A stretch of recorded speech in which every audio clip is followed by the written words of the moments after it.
broadcast network, AFTERBUZZ TV. Over 20 million weekly downloads in over 150 countries, and your #1 source for after-show entertainment.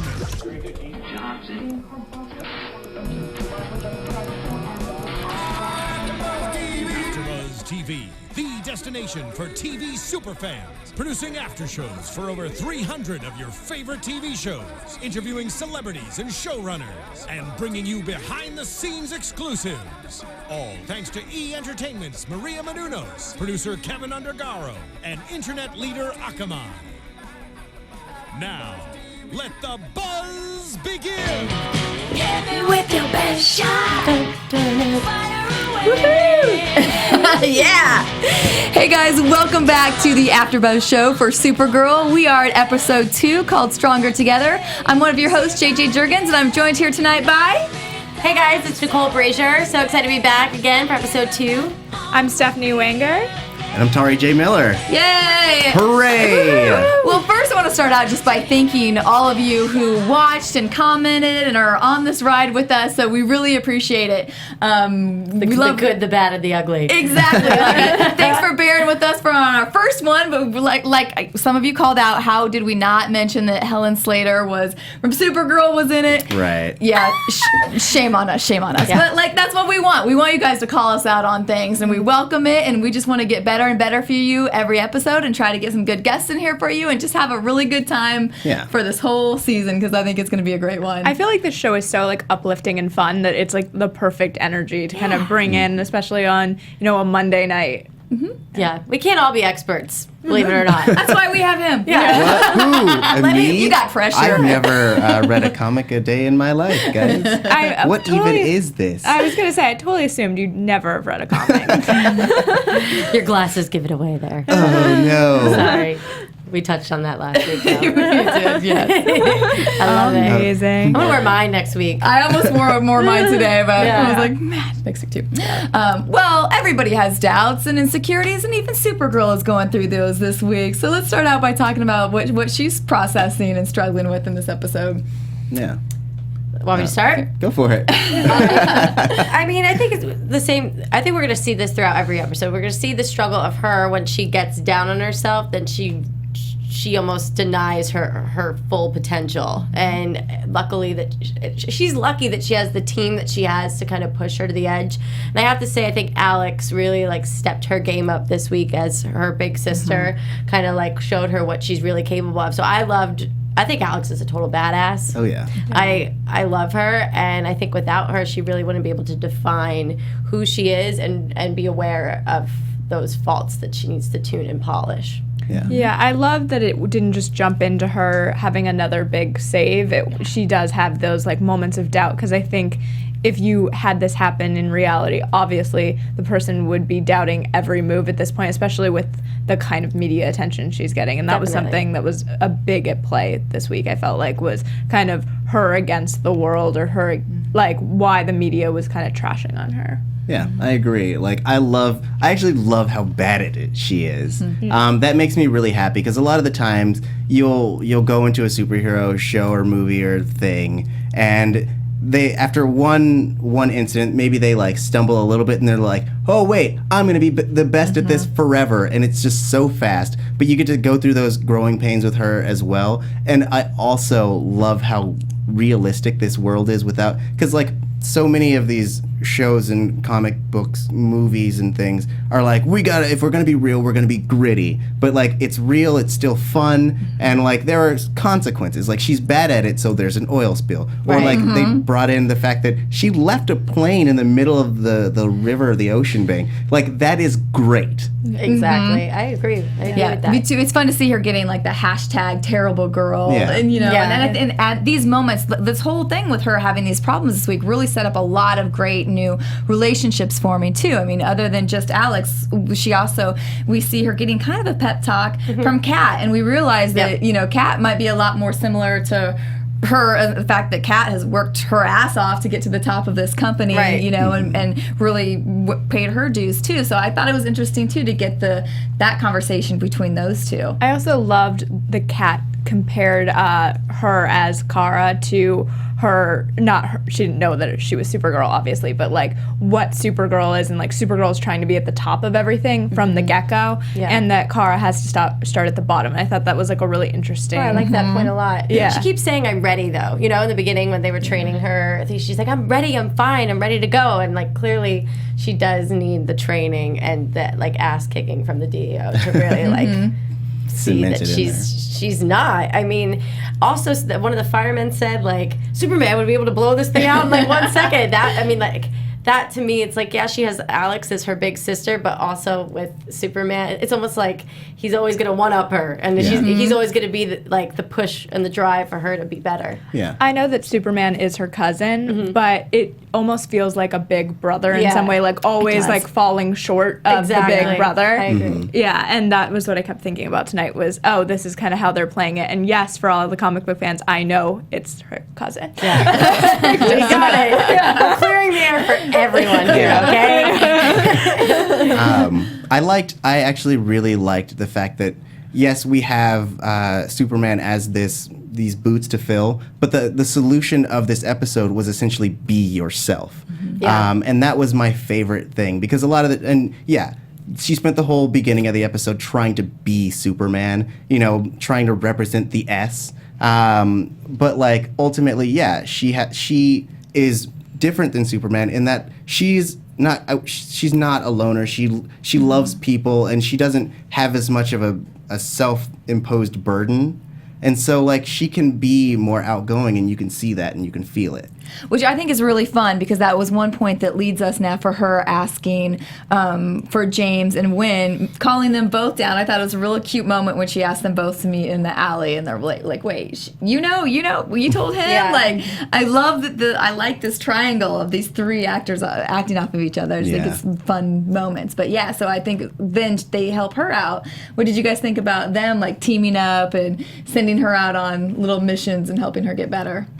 I thought it was really sweet. I love this kind of, I hesitate to call it a love triangle because I think she is definitely more leaning towards James at this moment, but it is in some ways a love triangle, and I kind of just love, they have great chemistry as like even a group of three. They really kind of, it's sweet to watch, and I think that's really unusual in episode 2 of something to already be kind of like invested in these characters in that way.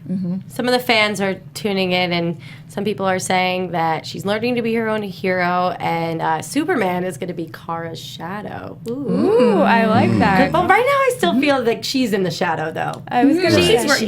She's. I feel like maybe next episode with the ballroom, I think that's when she's really going to shine. I don't know what to predict yet. I know we're going to get there, but yeah, I don't know how to feel about that one. I wonder if that's like in seasons to come. If like Kat's talking about the girl power and like that girls have to work harder and all of this, and maybe that's what they're working towards, is that in order to become like larger than Superman, she's gonna have to work that much harder. Do we agree, ladies, with that comment, that we do have to work a little harder to get our way to the top? I'm gonna agree. Yeah. Yeah, I think they're really trying to go after social issues. That's what I saw a lot tonight, was like women working harder. You know, there's been a huge thing in Hollywood, at least, about the pay gap of women to men in Hollywood. And they talked about the environmental issues. So I think that that's really interesting that they're interweaving all of those kinds of things into the show. Couldn't agree more. That's touche. I also like in this little triangle, I like when kind of getting little jabs in there, you know, like when he's like, oh, I got mad sewing skills, and, you know, just these little comedic moments. And that answered our question from last week. We were like, who made the costume? And he did end up making the costume. He honestly, and I don't mean to offend anyone with this comment, but he kind of seems like he's not, I mean, we know he's in love with her, but he doesn't seem so straight to me. Maybe he's like Metro. He's a little Metro. It's an interesting point. Yeah, I think he definitely wants to be her boyfriend, but I don't think he has any idea how to make that happen. Right. That's what I keep seeing with him, is like, he's like, but I made your costume. Oh, but I'm like your best friend who you tell your secrets to. Oh, but you told James to. Oh. Yeah. Exactly. Okay. And he said something like, when she introduced him as her friend, he made a little face. It's like, oh, he's just so stuck in the friend zone and he wants out. Right. Exactly.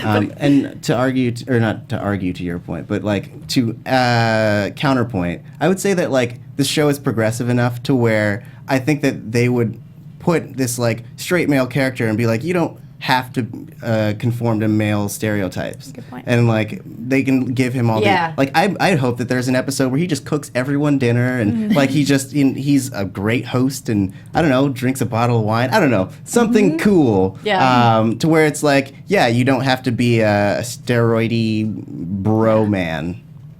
Definitely. And I think that could actually be where maybe could grow into a triangle because if he is all these, I mean, because as girls we always want kind of two different things. I mean, we do want that manly, strong guy, you know, but then we also want the one who listens and who's funny and who's our best friend and who's, you know, so they could have this dynamic of her ended up liking something from each one of them. I have to say that I wonder if James will end up, I don't want to say this even yet, but like somehow hurt her or she'll lose trust in him because it seems like that's what she's really looking for is like that trustworthy and like all of that, and if she'll realize there's something there with Wynn. Okay. Fans are pouring in with comments. I think that Vern C says, as a former superhero, learning how to sew is very important. Vern, are you saying that Winslow might have been a former superhero? And someone else is adding that Henshaw.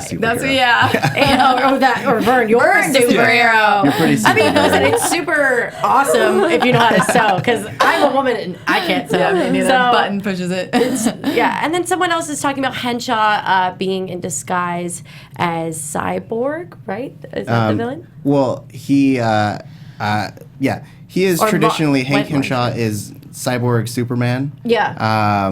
Who was essentially an astronaut who went out to space. A solar flare hit his ship.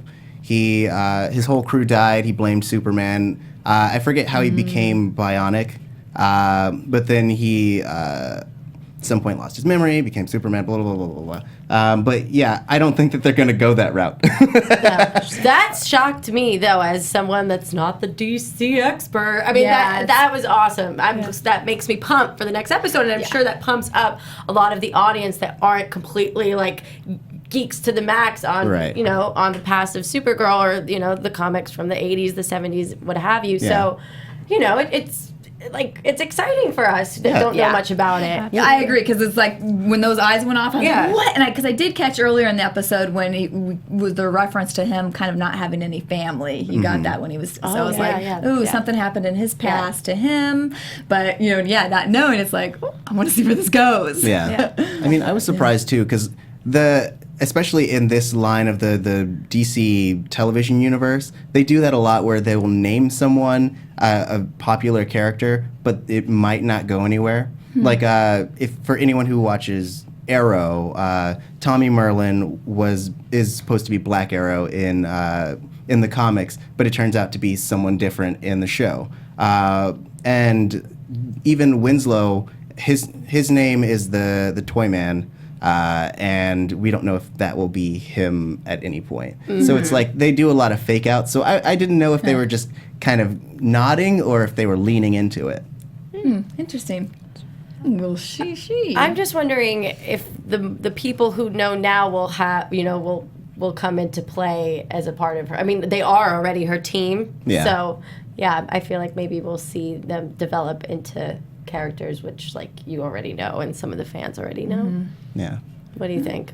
I hope so. I just kind of like comment on the whole team aspect. I love that we're now getting superhero teams instead of just being like, this is a Superman show and we're only going to talk about Superman. It's like, no, you have this hero, but you also have these supporting characters who you can grow to love and you can see yourself in. And I like the idea of them becoming something else in that you get to they actually get to have arcs. Usually you have these supporting characters who never change, are always there just to support the main character. But if they do have this opportunity to become something else, you get to go on that journey and either love them or hate them. And I feel like Gotham, not to bring up another show, but Gotham is doing a really great job of that as well, with all these supporting characters and how they all play out. And I think even The Flash, too. I would say. Commenting on what you said is one of the fans. He said that Winslow's father will be the Toy Man. That was, let me say who said that. That's Martin Svecic. Sorry if I didn't pronounce your name right. Yeah. What do you think about that? I think that would be really interesting, especially because we love. We haven't met the dad yet. We haven't. No, I Yeah. think he was recently cast though.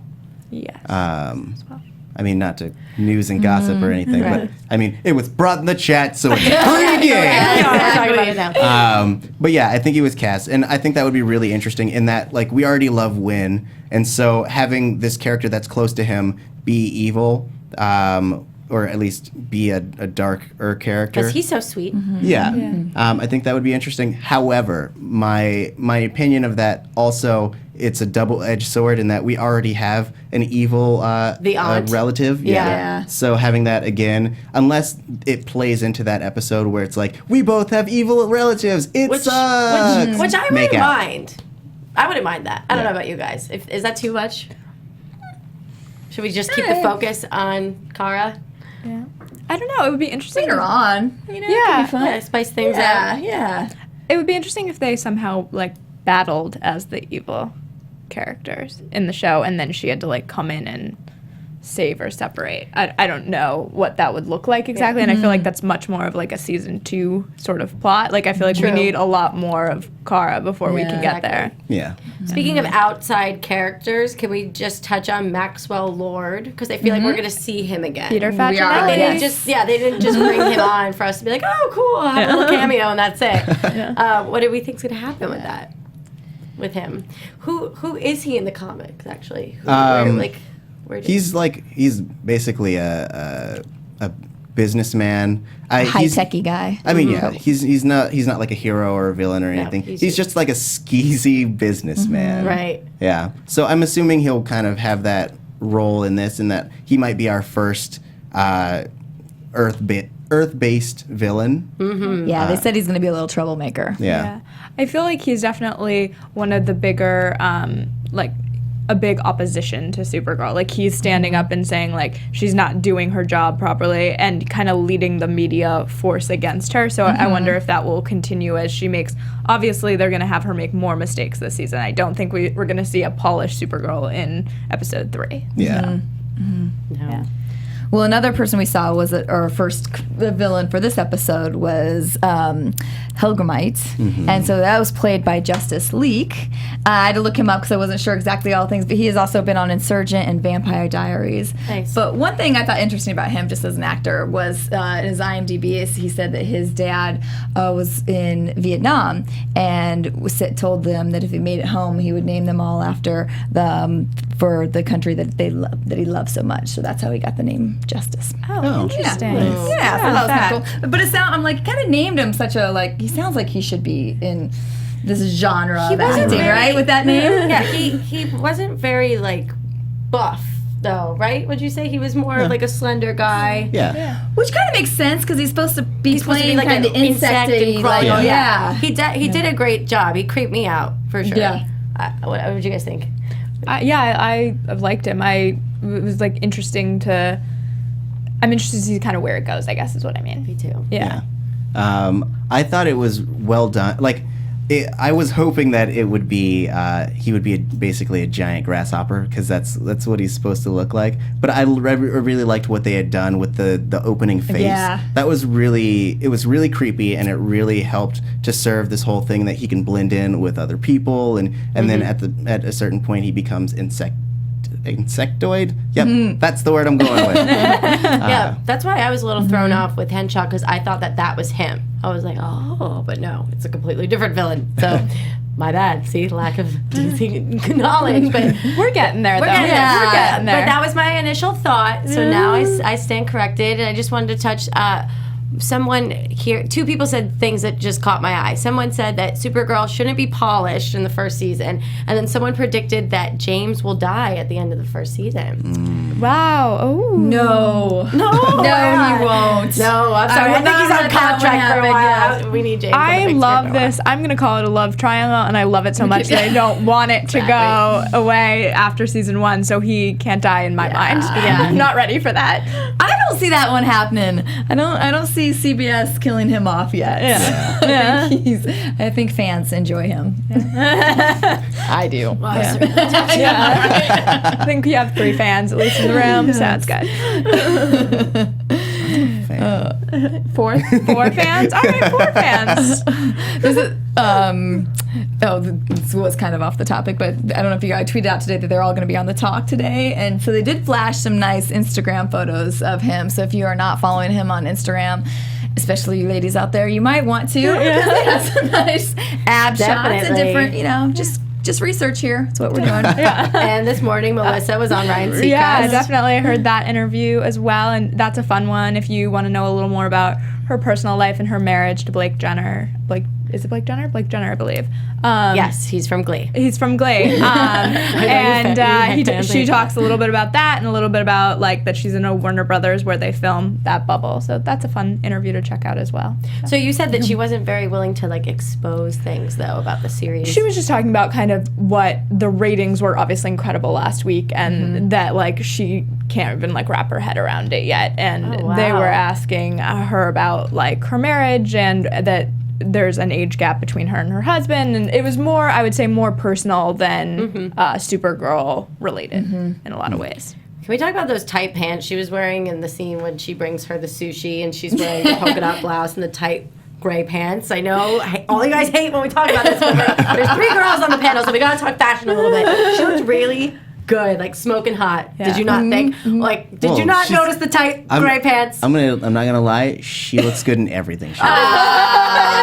Well, I don't know why. I was like, damn, girl. I mean, I know she's got to get fit for this role, but little things like that really make you. Are you talking the ones actually when she acted like she was from the gym into the office? Exactly. She was walking weird. I was like, how do you fit in those pants? Yeah, and I think she had a cute white skirt on at one point that I was like, I want that skirt, which is a weird thing to think while watching a show, but I definitely did. I love her fashion. It's incredible. It's cute. Yeah. So I think so is Calista Flockhart's. I think Kat's character, Kat. Right. I love all her business attire. It's very, but still very sassy and fun and great job on the wardrobe design there. Shout out to you guys. I'm all about Helgemite's jacket. So good. Seemed really stylish. Awesome. Someone touched on the CGI and said that was awesome with the big mouth. So good. It was good. Everything is really up to par. Yeah.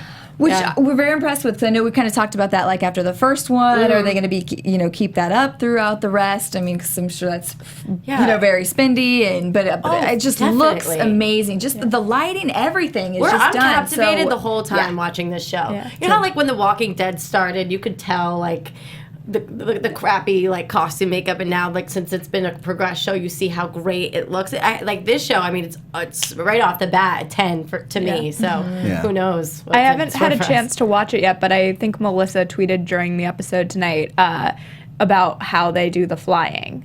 There's a video behind the scenes of how they do the flying. I was wondering that when they were mid-air, beating the crap out of each other. I was like, how do you do this? I want to learn. I had that same thought. And then when they slide across the ground and she's on top of her too, her aunt, I just thought, what great, because you never get taken out of it. I love that they have these females in such great fight scenes and they look so real and they're so good. I love that. I know it's incredible. It looks like a movie every week, and I feel like there are very few shows that really pull that off. That because a lot of them in the pilot, you're like, this is incredible, and then you look at episode 2, and you're kind of, it's not bad, but it's just there's a drop off in the production because they have such smaller amount of time to do it. Right. And this one looked the same as the pilot. It looked amazing. Yeah, a couple of people Cullen Prime and Yadrell are saying that they saw the wire work during the flying scenes. You guys were looking out for that. Totally. I was not. Yeah. I was believing in her flying too. They must have had a bigger screen than us too. True that. We don't have a big screen. Yeah, we don't. I mean, just to comment on that, in that, of course, anytime you have a flying scene, you can kind of tell that, yes, there are wires, because that's how it has to be done. I would prefer that to the, I guess I would call it the DBZ style or anime style, where it's just 2 blobs hitting each other because they're moving so fast you can't track it with your eye. So I'd prefer seeing 2 people midair punching each other than that. Yeah. So I mean, you can see a little bit of the work, but yes, it's still better. Yeah, I agree. let's talk a little bit more about the villain and how he was kind of. We realized that they thought he was maybe trying to start a bomb, but he was really just trying to feed, and so he stepped away from the general, and that kind of created big problems. Right. Yeah. It was a shocker for me. I didn't know that that's how they feed. But was he one in particular, like out of the group? Because the other guys, when they all ganged up on him, and then we see the ant come in, they were almost like not needing it as much as him. So that's where I was left a little confused. He's different than them, right? They're all different. Yeah. Why are they all different? All right. So you have to think of it like this: in that, I guess first of all, the Helgamites in this world are like a community of, or not a community of people, but they're a race. Right. I mean, traditionally it's just like a guy. He's a guy and he had, an experiment botched, but they're a race. And then in this prison, it's just like any prison where it has a collection of different people from all places and creeds and belief systems. And so like essentially you would assume that Krypton is like gone across the galaxy, and there are people who they've visited and people who have visited their planet who have been put in this prison for doing wrong. So it's a mishmash, pish posh of different people from different places. Okay, that makes sense. Yeah. And so she was trying to kind of control them all, and said that she would take care of them, but they were kind of as like her followers. But then he went off the beaten path to go feed, and started. Making her upset. So then that's why the men came and got him But then she used him to try to get to Supergirl. Right. I have one quote written down that I really liked when Alex said, "We may not know who our enemies are, but we need to be prepared to face anyone." I feel like that goes in everyday life, right? Yeah. So, just a fun thing I wrote down that I took notice of. Anybody else write down anything? I thought this was so like fitting of, not relating to the villain, but Terrible Girl, hashtag Terrible Girl. What a way of like kind of bringing it into the 21st century and with Twitter and the like social media universe that we all live in. I just thought that was so funny because if this was actually happening again in real life, that would be on the cover of every paper. It would be like the New York Post with Terrible Girl written across the top. And I just thought that was great. That was one little like notice that I took. I mean, I had a lot of things. There's a lot of capital loves in my notes. But I think that like the main one is the El Mayara. Yeah. That one, just like strong together. Because like I expected her, based on all the like canon we've established before, that she was gonna be like, no, the S is hope, me. But like no, they're like, it's our coat of arms, and it has a meaning, and it has a motto, and I loved that motto because it's basically the show's call to action. It's like, we are building this team, and we are all strong together, and I liked that.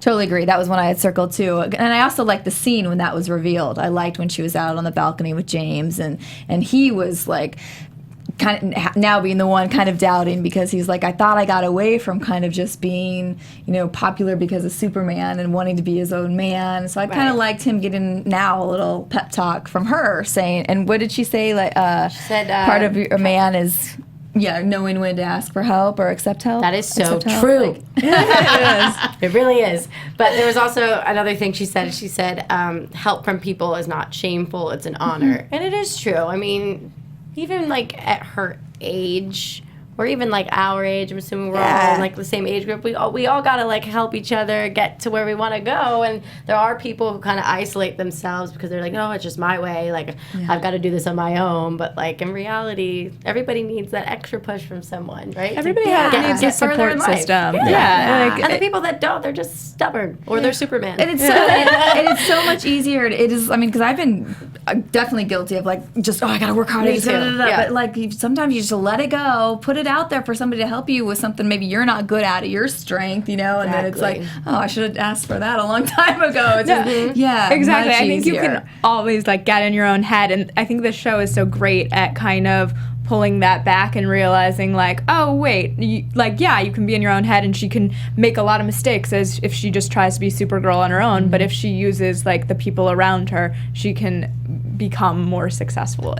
Yeah. Fans are going in and saying something about the S, how it's supposed to stand for hope, ST, stronger together. Listen, guys, this is the creator's show, so they're allowed to do whatever they want. If they want to say that, L and Mara are stronger together, right? They're allowed to. I think that's what the fans are not really getting, right? This is a series. This is a television show. This isn't the comic book from 1970. Well, right. I mean, you want your shows to make their own mythos and make their own canon. I mean, you don't want it to just be like I think I said this last year, that you don't want it to be a panel by panel remake. Yeah. And I love when a show is like, I'm going to take some liberties. Not when it's just like, I'm going to abandon my source material, but like, I'm going to take what's there and I'm going to expand upon it or use it creatively. Yes, exactly.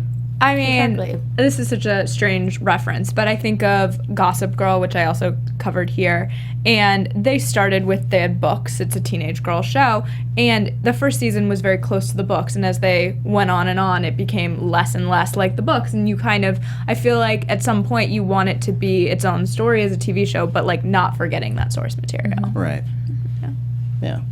I want to circle back because we were talking about help, and it made me remember a thought that I had when I was watching. In that Astra, she said she made mention a few times that she's here to help humanity, and she won't. She is basically our savior. Yeah.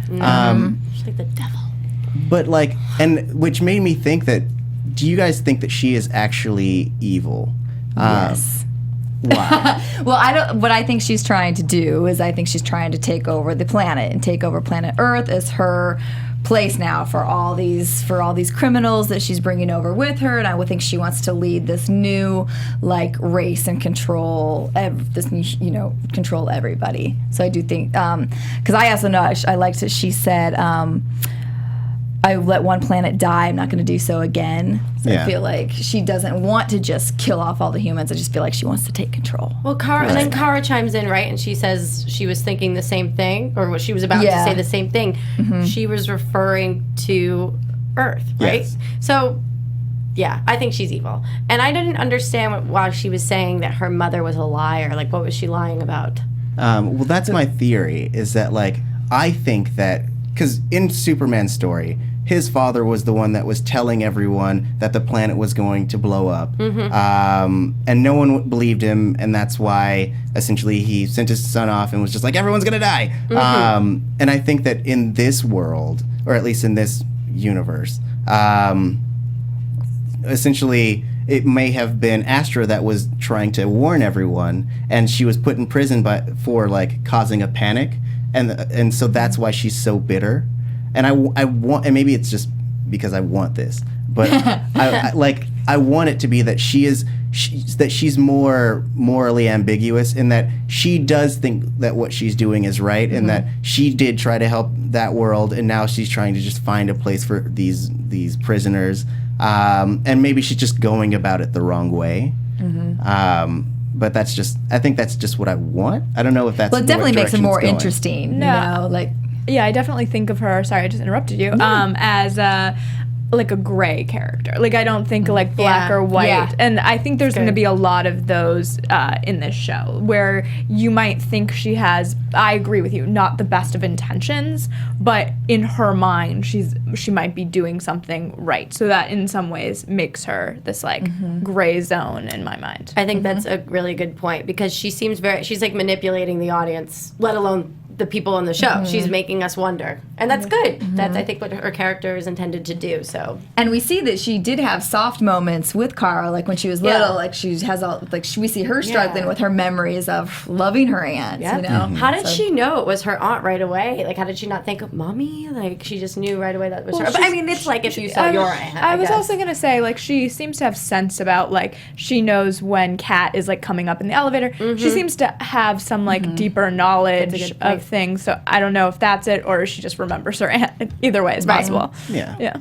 I mean, the longer you spend with twins, you kind of start to like be able to tell them apart, mostly because like if not just for personality differences, but like for example, I used to live with a twin, and his twin would come, and the main thing is one has moles here and the other one doesn't. It's like you find these little things just to kind of tell them apart. Well, I know sadly we only have about 10 minutes left, so it goes so quickly. But I know you wanted to talk about the Kat interview.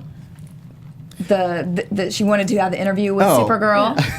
Yes. I was, before the show, or before we even started watching, I was talking to one of the other hosts about how I wanted Supergirl to essentially come out as Supergirl. I wanted Kara to be like, I am Supergirl, because in this modern age, I feel like it would be insanely hard to pretend like the glasses are an effective tool to hide your presence. Though I did love the way that the show handled it, in that like Jimmy was like, yeah, it's hard for people to believe that they're among a hero. Like, that's great. I love it.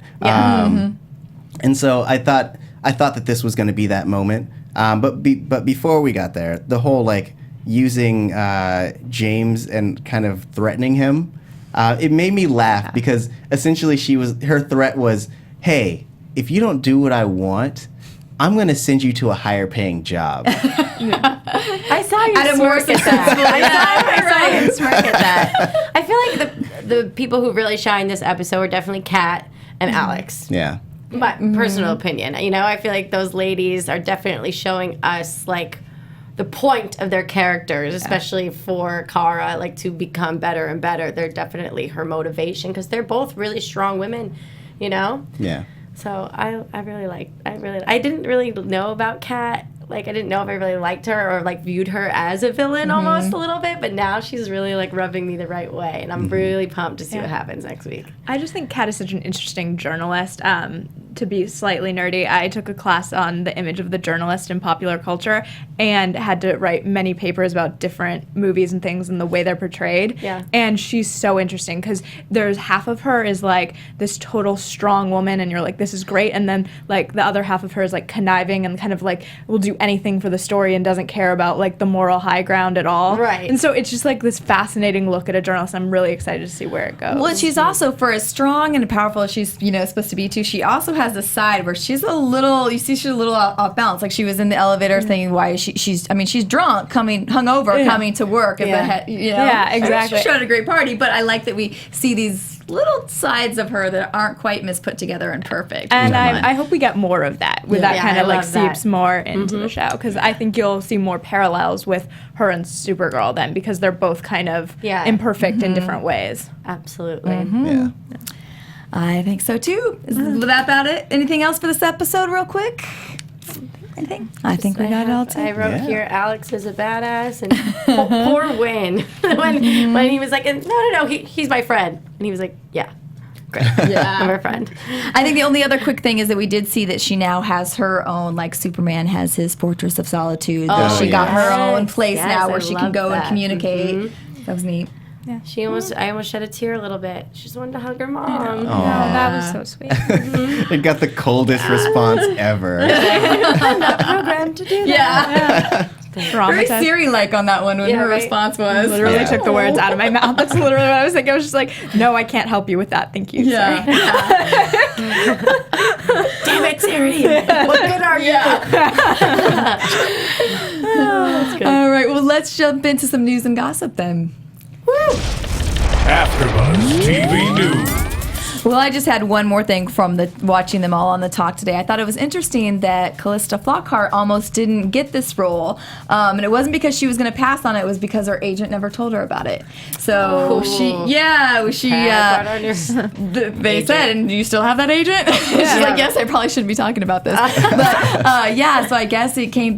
Luckily the show they kept asking, or the producers kept asking, and so it finally got in front of her, and then she I wanted wonder to if she wasn't interested in doing TV. Sometimes actors go through periods where they're like, oh, I don't want to do TV, or I don't want to, I want family time, whatever it is. And so they just didn't pass it along. I can't imagine somebody being like, oh, you wouldn't want to do Supergirl. Like, that seems crazy. She said she was doing theater at the time, so they maybe just thought that she was too busy. A lot of time. these actors, though, I know we touched on this last week, but they all come from like a big theater background. It's pretty awesome to see them transform in front of the character, and like we believe in front of the camera, excuse me, and we just believe their character, you know, because it's completely different when you're on a stage versus when you're on a set. So I mean, I don't know if you guys know that, done a little acting in your time, but we know as hosts, right? When the camera comes on, we have to be ourselves. Anything else on the news and gossip? I don't think I had anything else. It was just the Ryan Seacrest thing. Yeah. All right. Well, then let's give some predictions. And now, your AfterBuzz TV predictions. Start to the left of the panel. Oh, do you? That's you. I'm going to be a little quiet on this one because I have seen a little bit of next week. So I'm gonna Pays take to work for myself out of CBS. this one. I had to stop though because you know what? I got halfway through and I'm like, I don't want to do this because I want to be surprised. But Do you have any good ones? Good ones? I mean, no, I think that, like, I mean, we're definitely going to get our Monster of the Week. And then I'm hoping that we get a little bit more of this Hank Henshaw, like, stuff. I'm hoping that the reveal is juicy. Because right now we're establishing him as this character who is building so much trust. So I'm hoping that it's, if not literally, figuratively a knife in the back. All the fans want you to know very clear that they think Henshaw is Martian Manhunter. look at them all. Like they all keep saying it, so Really? they want you to know Martian that. Manhunter, guys. For those who don't know, he's like part of the Justice League. He can transform, and I think that would be interesting. I don't think they have the rights. Sad. You heard it There first. you go. We Interesting. shall see. I think mine just has to do with. I love our producer. Just says I agree. All caps. Love. So James mentions that he doesn't want to like live in Superman's shadow anymore, and I think that will possibly, in the long term, lead to the demise of his potential relationship with Supergirl. That he can't deal with the attention, and that's what I don't want to say it because I love them, but that being said, I felt like that was some foreshadowing into what's to come. He mentioned a little bit of that on the talk today too, that he's like, you got to question if you're going to date somebody who's related, you know, you're that close. He said it was like breaking the bro code because his best friend's with Superman and to be dating his, you know, cousin is... Exactly. So, yes. I don't know.